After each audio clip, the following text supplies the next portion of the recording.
Hey, how's it going, YouTube? How y'all doing today? This guy right here, this guy right here, that guy right there, then that one right there are going to market this Monday. So it's Friday today, so I got 2 or 3 days before they go to market. This one right here out of the whole bunch is the best looking one. Look at how he looked. He looked just large. If he was a little bit taller, that would have been great, but I mean, in terms of one of the best looking animals, he's one of them. I have a few animals, just a few animals that look like this, but he's going to market this Monday. I'm gonna get good money on these animals. I can already tell. But as soon as these, I'm kind of in this. Okay, so right now, when I look through my investment ideas, when I look through the different things that I want to invest in, I understand that a truck is a bad investment. I understand that if I put money into a truck, that the investment will be going, it will be a depreciating investment. It's one of those investments that I say it's better to have appreciating investments than depreciating investments. It's better to have an investment that if I put $100 into something today, by next year it'll be worth $125. That's the kind of stuff that I want to be investing in. And so I know that a truck goes the other way. If I put $100 into a truck, more than likely it will be worth about 75 or 70 next year. And so that's one of those things that I have to understand, that I have to come to grips with. Because if I buy a truck, okay, but here's the thing about the truck, okay, is that the truck does give me tax benefits, but also that truck, at a certain point, if I am going to run cattle to a large degree, I will need a gooseneck trailer. Either that, or I will need to call somebody to bring in and haul animals away from me every year. So if I'm going to run 4 lot of cattle a year, right? If I'm going to run 4 lot of cattle a year, that means I need to have them hauled 8 times a year. I need them brought here and then taken away. And so if I need to pay $400 every time I get my cattle hauled away, it'll cost me about $3,200 a year. If it costs me $3,200 a year, but I can buy my own truck for $350 a month, I'd really only be paying an extra about $400 or $500 a year to purchase my own equipment. But then I'd also need to buy the trailer as well. I'd also need to buy a gooseneck trailer. But these gooseneck trailers and stuff, sometimes people put them up for sale for very cheap. Just use them a couple times and then put them up on the internet for very, very cheap. So if I look around, I can find one like that. But I'm really looking for a real good quality cattle trailer. But at a certain point, if I am going to run cattle, a large amount of cattle, I will need a big truck. I will need a truck that I can haul 15 tons on. I need a truck like that, so that I can haul all the animals at once. And if I felt like it, I could go up to somewhere like Oklahoma or Missouri or even Kansas. If I felt like it, Kansas is only like 5-6 hours away. Missouri is only like 6 hours away. Oklahoma is only like 3.5 hours away. So if I wanted to, I could go up, but I don't really see a need to go up to those places.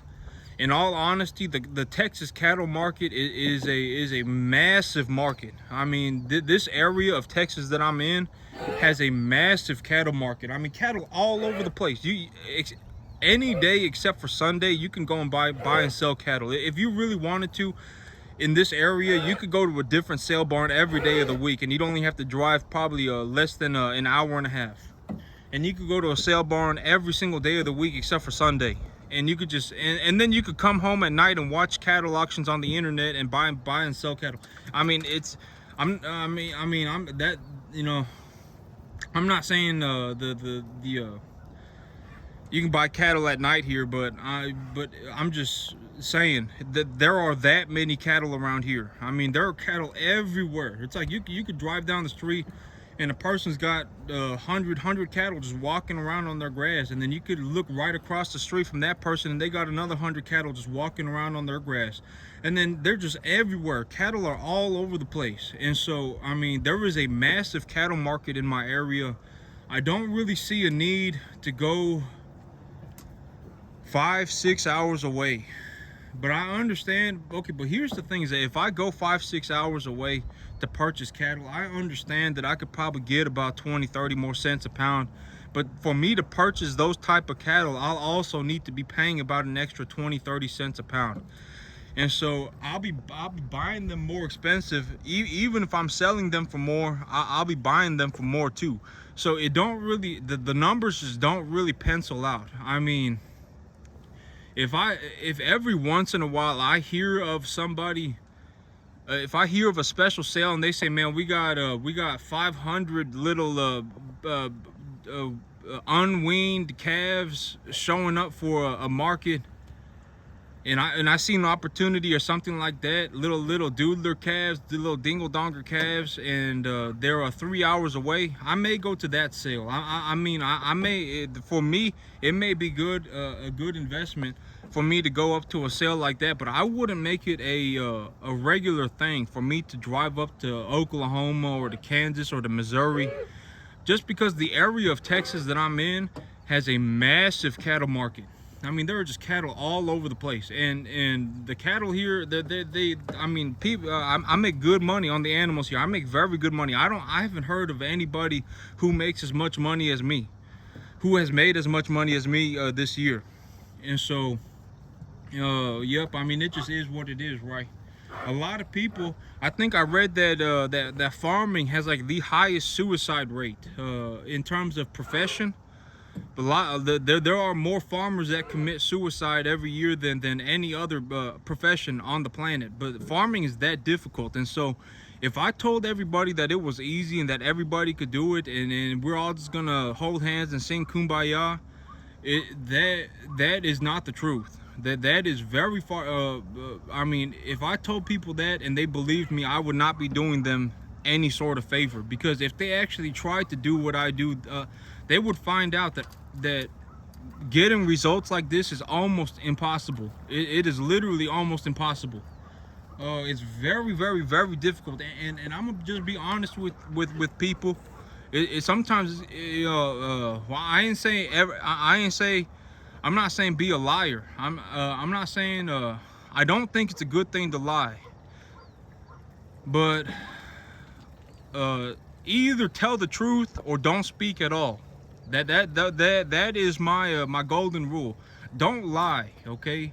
But tell the truth or don't speak at all. And you know, man, I actually forgot what I was gonna say, but but yeah, but the cattle business is very, very it's very difficult, and I don't know anybody who got as good of results as I did.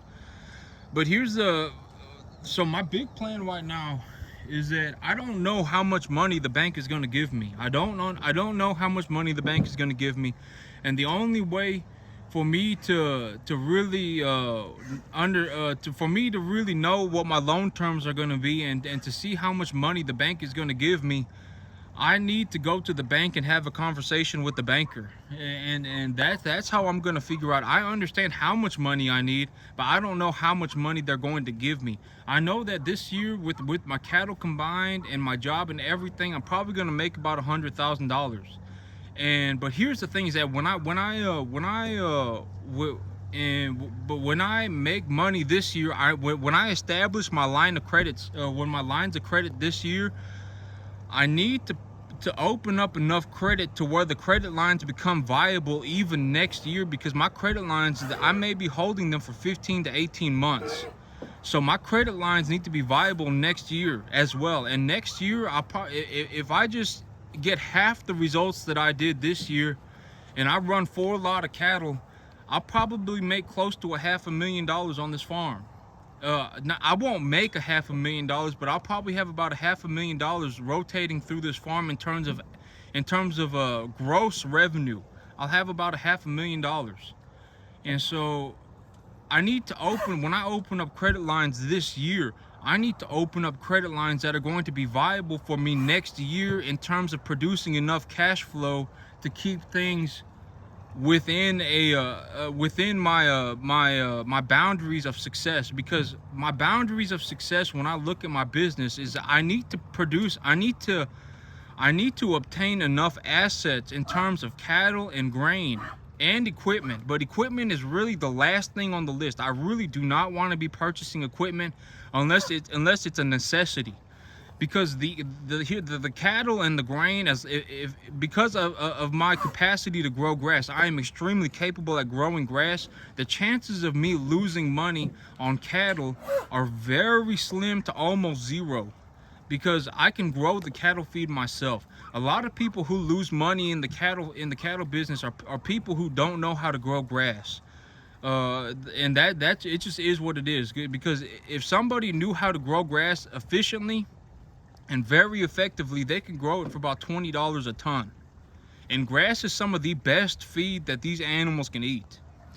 Grass will put weight on these animals like you won't believe. If you got a lot of grass on the field and these cattle are walking around eating that grass, they'll get something called a pasture gut.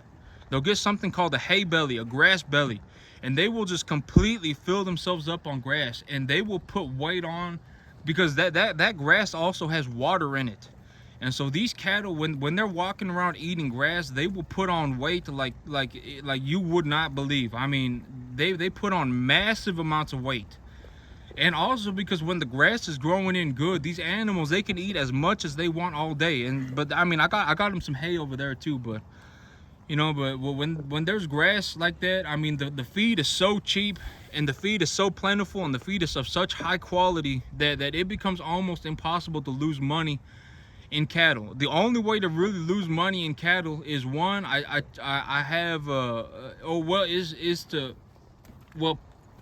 price of the cattle, the sale barn will usually like when I go to a sale barn and I purchase and I sell cattle, the auctioneer will usually have the cattle at about a price that the cattle is worth. And so, like, if this animal is worth $2 a pound, they're not going to start bidding. Or if this animal right here, or if one of these red steers that I'm taking to market is worth let's say $1.90 a pound, they're not going to start the animal bidding at $1, right? They're going to say, okay, we're going to start this bid at like $1.70 or $1.50, and then they're going to move it up in $2.50 increments. So they're not going to take an animal like this and sell them for $1. They're going to start the animal at a decent price when they start the bid. And so really losing money in terms of the price of the cattle is not, you don't really have to worry too much about the price of the cattle, as long as you understand what the quality of the animal that you're looking for is. So if you're looking for a number one animal, and the auctioneer, and you look at the animal and you say, dang, this is a pretty good looking animal, and the auctioneer, let's say I got a 3.5 weight animal, and that 3.5 weight animal walks in the ring, and you go, dang, that's a good looking animal, and the auctioneer starts the bid at 280, you can be pretty sure that that's going to be a high grading number one calf. That's just how kind of the sale barns work.